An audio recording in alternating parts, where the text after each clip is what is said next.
we're going to make some 1830s baby dresses.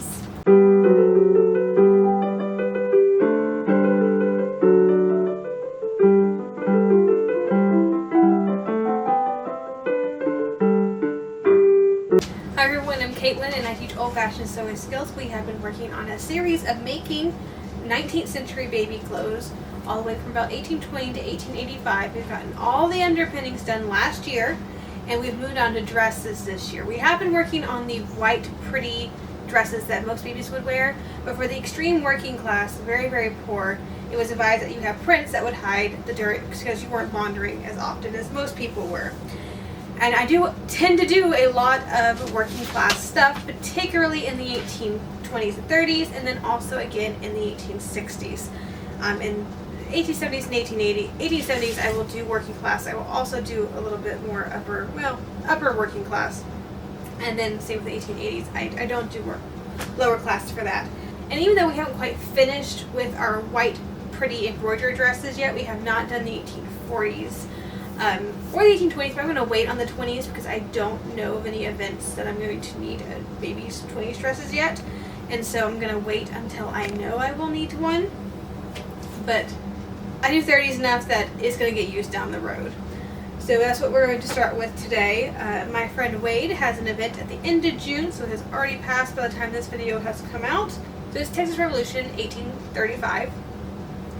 And there's an original dress that was modified, we think, to be a maternity dress. I haven't got my hands on it yet. By the time this video has come out, I have had my hands on it, which is going to be awesome. Thank you so much, Wade. I love getting to play with originals. It makes me so happy. But I'm also going to go ahead and make some working class stuff. So I have two things of fabric. We're going to make two dresses today. Both are going to be quite simple. I'm hoping I have enough. I'm thinking I can get it out of the yard because for lower class, I didn't do the super long skirts. It was just to cover the baby's feet. So I think I can do it. We're going to find out today. So I have just homespun, which isn't real homespun, green, and then this is an Old Sturbridge Village reproduction print from, I believe, the early 30s, maybe the late 1820s. And I have a dress out of this that we made on the channel. I'll link that video if I remember. If I didn't, let me know in the comments because I have a tendency to forget that sort of thing. And so I'm hoping I have enough fabric for that. Otherwise, I guess I can use the same fabric and cut really tiny 1840 sleeves and they'll just end up being 1840s dresses. Hopefully they'll actually work for 1830s. That's the goal here. Let's get cutting. Change of plan. I'm doing this instead of the green plaid, only because I don't think I have enough of the green plaid. I think I have a little bit more of this. Alright, it's been a while since we've been in the Workwoman's Guide. So, infant frocks, which on my copy of the Workwoman's Guide, which gets published in 1838, it's a British book, so it's not my favorite, but it does have really good information, and as long as I can match the garments to ones used in America, I'm okay with using it.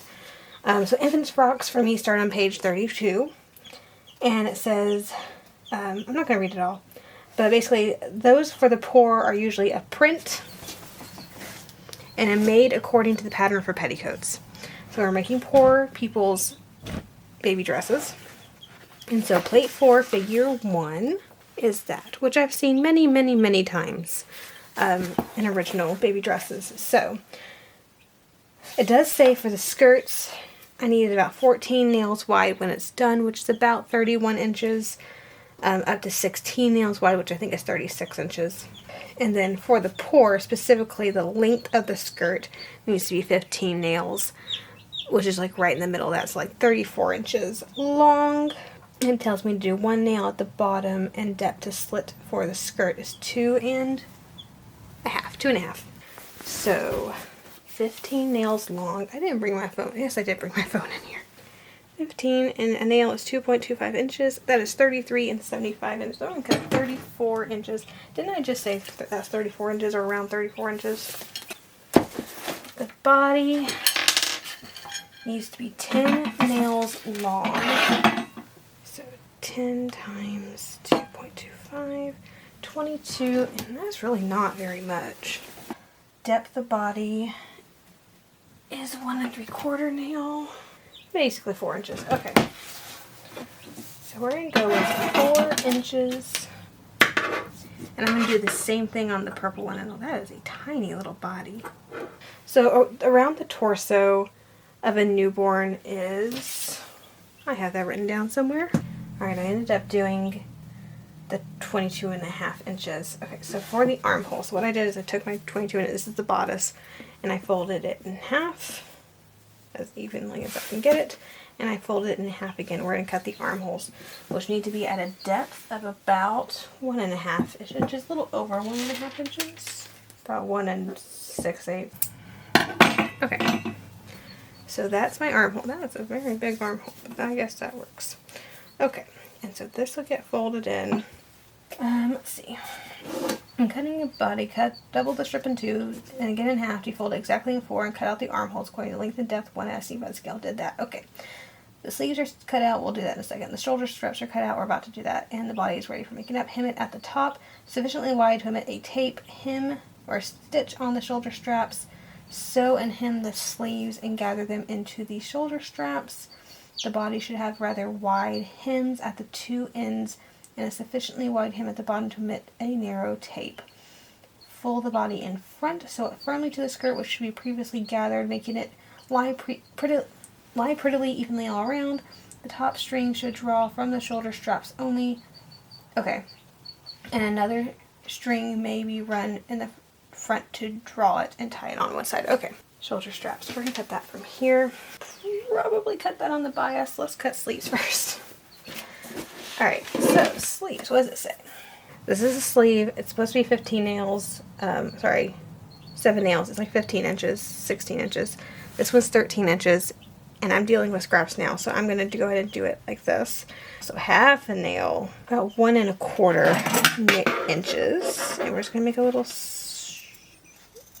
circle in the very corner. Just about a hair more. Well, about 1/4 inch more.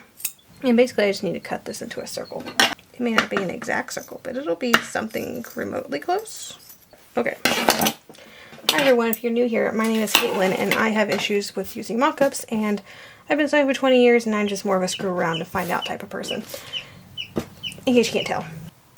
How much I need, I really actually have no idea. 21, I know that's at least enough to go around the neckline. Let's go ahead and cut a little bit more let's cut from this end now. Awesome, and then again, I need to cut a new sleeve. That is all the pieces. Now I get to do the same thing out of this. So I realized that I misread the directions, and that the 14 nails is half of what the skirt should be. I have no more of the green polka dot. I don't know if Joann's has it anymore, because I bought that almost 3 years ago, at least 2 years ago. So I'm not sure about that one at all. I might just have to recut it doing something else, and it can't be the other green because that was only a yard. So really I need, I did have enough of this to get really close. I think I'm about 4 to 5 inches too narrow. And I did have to piece it a lot, but that's okay, piecing is period. Always fun having to do a lot of piecing with a hand sew only time period, but okay. Yeah, so you can kind of see it's pieced. A little bit more work than I expected to put into this, but it is fine. Alright, so I'm leaving about 5 3/4 inch undone at the top. That's going to be my closure. And right now I'm just sewing up the side skirt seam. I probably am going to go ahead and recut a new one. And what I'll do is I'll take a little bit of that scrap cotton from that green next time I go to Joann's, and if I can find it, then we'll just scrap the sleeves and I'll make an 1840s baby dress. Actually, you know what? No, I haven't sewn anything at all. Puff sleeves start coming back in the 1860s. I'll recut some more puff sleeves in the 1860s style, and those will be some 1860s poor baby dress. So it'll still get used. I just need 1 yard more of fabric. But I am just about going to use every last little tiny scrap of this purple. But what I'll likely do is go ahead and find a new fabric, cut out the pieces, sew the skirt together, and that one will reconvene for the gathering and the hemming of both skirts. And I'll introduce you to whatever fabric I chose out of the stash. Alright, so I chose basically the same plaid as we tried to do before, except in red instead of green. It was the first thing that came across. I was like, oh, that'll work. I immediately gravitated towards the prints, of course, but I'm trying not to do everything in a print. I kind of want some plaid, some stripes, some prints. And there was a very nice pink stripe that I bought to make myself a short gown. And I'm considering using it for kids' clothes, but I also think maybe I might need a short gown. So I'm trying to hold off on that one. We'll see where that leads us. I might end up using it for another baby thing down the road. But right now we're hemming. Workwoman's Guide says to do a 1 nail hem for the poor people dress. And a 1 nail is 2¼ inches. I did already gather the tops, or not gather, I just put the gathering threads in. I haven't actually gathered it yet. I think we're gonna go ahead and work on the bodice, which really, because it's one piece, I don't sew anything together. Work on the sleeves, and once we get all that prepped, then we will put the whole thing together, and then of course do the ties. Alright, sleeve. I ended up cutting a much larger hole because I wanted a very full sleeve, and so this is what I have with the other one, so it'll be nice and gathered here, and so it'll be fairly poofy, which of course is what you want with the 30s, right? So the band itself was cut, I cut it, the Workwoman's Guide said to cut it 6¾ inches. Some babies have fat rolls, and so I decided to cut mine, I believe it was 7½ inches, so I added just a little bit to it. So I'm just going to put the little bit of binding. And I did it a gathering thread, so I'll just, draw it right up, and then I'm using a back stitch to actually, hold the thing together. And I'm going to do the exact same thing with the other, the print sleeve as well. So I think they're just going to look basically exactly the same. I considered, because even the Workwoman's Guide mentions that you can do like a little sawtooth edging, it calls it a triangle, edge on the sleeve, and I've seen a couple of original garments that have that, and I think it's an adorable design. But I figure for like poor people stuff, let's just go for the simplest thing, because quite frankly I just need to get some clothes done, so I feel like I have well under control essentially. So I think once I get the dresses done I will feel better because of how much time and effort making the dresses is. I mean, it was a great weight off of my shoulders whenever we got all the underpinnings done.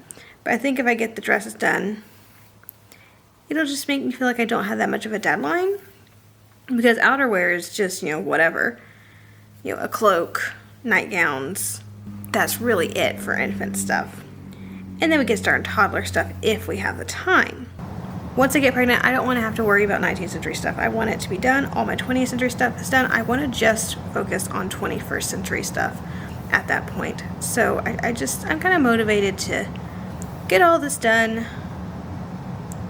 so I can focus on the modern stuff. Alright, it's a little bit noisy because we are at a car show today, but I brought my sewing project with me, so we're going to work on these 1830s baby dresses in the 1930s with my 1929 Ford Model A at a modern car show. So I'm going to end up doing both dresses a little bit differently. I thought I was going to do them both the same, but I've opted to try something different. So the Workwoman's Guide says specifically we're making these as petticoats, right? Which is fine. And petticoats don't have a waistband, and all the original baby dresses I'm seeing have waistbands. Except for one. I found one that was made like the Workwoman's Guide. So I've kind of made this one up partially, and I'll go back over it later. But without a waistband, it's looking like this. Which is fine. It's what the other original shows. This gauge to the skirt. That's what it looks like. So I opted to cut 1.5 inches off of this bodice to make what's going to end up being about 1 inch waistband. So I cut my waistband 23 inches. I'm folding it under 1 inch on each side. We're going to end up with about a 21-inch waist, which should fit even an older baby. But I always think, well, what if a baby is really chunky? You still want the garment to fix them or to fit them. So I always opt on the side of being a little too big than a little too small, if that makes sense. Alright, back at home, I didn't get a lot done after I started filming. So what I'm doing now is we were putting on the waistband, and now I'm just sewing the waistband on using a back stitch.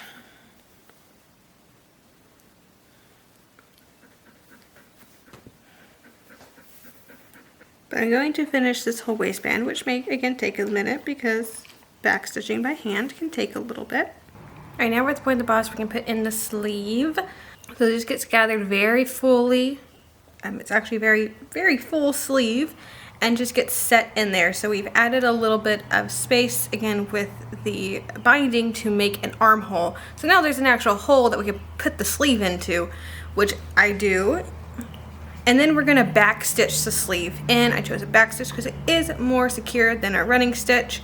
And then the neckband or binding or whatever you want to call it gets stitched down, but we are going to add a drawstring in it. Now the Workwoman's Guide does specifically say to only put the drawstring up until the sleeves. So you're really only gathering the shoulders and the back, not the front. However, because I want this to fit a variety of babies and is a poor working class garment, I decided to put the strings all the way through. I've also seen that on original, so I know it's a period choice. And so I chose to do that on mine because I think it'll make it fit a variety of babies and not be too big in the front or what have you.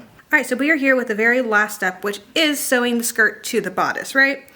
So what I am doing, I've already again done the same thing, so the tape's already in there and I'm trying not to catch it. This one's a little bit harder because I can't see the tape in there, it's encased, right? So it's a little bit more difficult, but I'm just checking every few stitches that I haven't pulled anything or haven't caught anything. And this is very much more of a gauging stitch. You see a lot more gathering than gauging, but I've also seen gauging and I like the look of gauging and it's easier to do for me with this style of bodice. So I went ahead with the gauging as opposed to Stoke gathers or anything like that. So I've just done a few stitches, so I'm going to double check. I did catch it somewhere in there, that's fine because that's the very center. I kind of wanted to catch the drawstring right around the very center so it doesn't pull all the way through. And that's almost exactly where it needed to be caught anyway, so I'm going to leave that, that's fine. But we have our little 1830s baby dresses now for the poor. So made just like a petticoat, just out of print. So let's go ahead and hang these up so we can actually see them side by side. Alright, there we are with our baby dresses. If you hear chirping in the background, I'm sorry, we hatched baby chicks. And they live in my sewing room right now because that's the least annoying place we can have them. And if you stick around through the chirping and the annoying noises, you'll get adorable baby chick footage as a reward at the very end. So yeah, these are our two dresses. One definitely does look bigger than the other. And I don't think I mentioned on camera, but I did end up making the purple one about 2 inches smaller in the waist. They're the same amount of fabric, it's just 2 inches smaller in the waist. And I just kind of did that just to see. I think that size will still fit up to 12 months, so I probably could have taken the other one down 2 inches as well. I don't think I will. And of course we have the drawstring so I can make it fit any size baby. I just think it looks better. So it's about 5 inches longer, and that's because I ran out of the purple fabric. The purple, again, is pieced within an inch of its life. I did end up having to cut off 5 inches at the bottom to basically give myself a little bit more width in the skirt. And it's fine because baby's feet would end up about halfway up that skirt. So it's still going to cover baby's feet just fine. It's not a problem. But it doesn't help the fact that it still looks, again, much smaller than the red one, even though it's essentially the same size. And really the only difference is the 5-inch skirt difference and the 2-inch waist difference. I'm going to back up just a little bit more. Okay, now you can actually see like the length difference in the whole thing. I think if I were to do them over again, I'd probably just do them both like I did the purple one, and making them a little bit shorter to save on fabric. And I, again, don't know why the purple's bodice ended up a little bit shorter, because it should have been the same size. But even the sleeves look smaller, and the sleeves are literally exactly the same. I made no difference to the sleeves. And they even look smaller on the purple one. I don't know. I know the lighting's not the most fantastic in here. Thank you 1940s lights, but there it is a little bit closer. I really do like the waistband. Again, I found, I think, 2 originals without the waistband that were print, so they were dresses. And so I know the red one's right. I just like the look of the purple one more. It just looks a little bit more like a dress, like I put a little bit more effort into it. And I did put a little bit more effort into it. There's a piped bottom, you know, of that waistband, and the waistband is more work. Like I did have to put a few more rows of stitching more than I'd put in the red one. So it does look nicer, but it's still more of a poor person's dress. And honestly, that's probably what I'm going to end up doing for modern wear too. I'm probably going to copy that purple one almost exactly. I might do different sleeves because I do somewhat prefer the mid 40s to the 50s, you know, the straight sleeves. But I could do a lot of different variety and do it in just in modern prints, and it would fit a variety of sizes. I could have, you know, age newborn to 6 months or newborn to 9 months and have to make a lot fewer clothes for baby than say if I, did it the modern way. And because I want to make most of our, if not all of our kids' clothes, I think that that's going to be my best bet. Anyway, thank you so much for joining me today as we made our 1830s print dresses for the poor. If you've enjoyed the video, please like and subscribe to the channel. Click that little bell notification so you're notified anytime I upload a new video. And as always, have a fantastic week, and I'll see you back here in the next one. And as promised, because y'all dealt with the chickies making noise during that, here's your promised footage. So here's where they live, on my floor, next to all the fabric. There's the fabric that was just cut out for this project. And there are the babies. About a week and a half old now. They don't like being handled. Come here, cutie pie. So there we go. Y'all are adorable. You're so sweet. But now we have 11 little chickies. And they're going to live in my sewing room for a while. So if you watch any future videos and you hear chicks in the background, I will give you random updates and show you what they look like. So right now they're about a week and a half old. They don't have really any feathers. They're just down. But they have little feathers on their wings. Look at those little feathers. Little feathers. But yeah, these are the cute little ones. We got 7 hens and 3 roosters from the hatchery. And I honestly don't remember. I think the one that we hatched that was left was a rooster. I think all 3 of them that we hatched were roosters. And so we lost 2 of them, and we have 1 more of our own little roosters left. But yeah, those are our little guys. And I'll give y'all random updates on them. Anyway. Have a great day. We'll see you Monday.